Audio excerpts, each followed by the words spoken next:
couple things I'm going to do with this plug. I'm going to decide, I've made a decision, I'm going to replace this plug. And I looked at the cover plate, and the hole for this box was cut out a little bit bigger than what was needed originally. This cover plate barely fits. Now I'm hoping to reuse this. Now, if I end up not reusing this, what I did is I went to the store and I got the same type of cover plate, but it's an oversized cover plate. See how much bigger it is? It's a little bit bigger all the way around. So that if this one doesn't fit, I'm going to use this one. Now by replacing this, I've looked at it, I've looked at all the other existing plugs. Notice that they're ivory. So what I did is I went to the store and I'm getting an ivory plug that looks just like this one. And I'm going to install an ivory plug. It's always good to look at your existing plugs, see if the design is the same, see if they're ivory or they might be white. Then you'd have to get white cover plates. They also have a different type of plug that is long, rectangular. So you always want to check all that stuff out before you go to the store. That way when you get done with whatever you're doing, everything is going to match. Okay, so I'm going to put this plug in, and what I'm going to do, it's going to be kind of hard.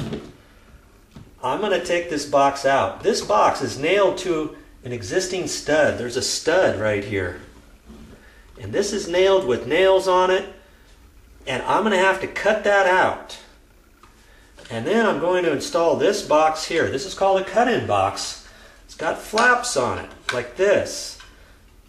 One there at the top, and one here at the bottom.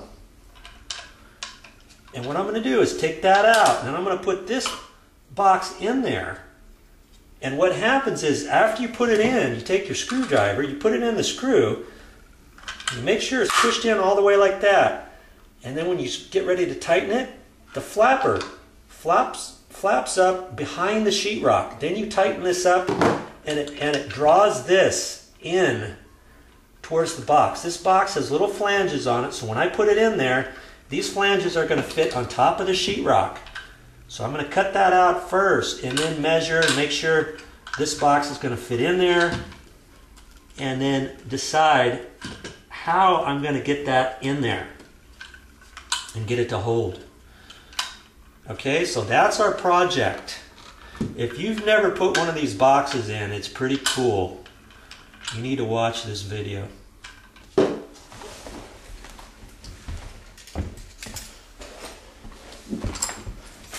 Another thing I wanted to point out, this is an ivory plug. This plug is probably, I don't know, 20 years old or older. This is a new style ivory plug. It's a little bit lighter. It's nowhere as light as a bright white one. It would almost be the same color as the wall. This is the new ivory color. So that's one thing I wanted to point out. I do have the right color, but you just can't get them this dark anymore, at least not at most hardware stores.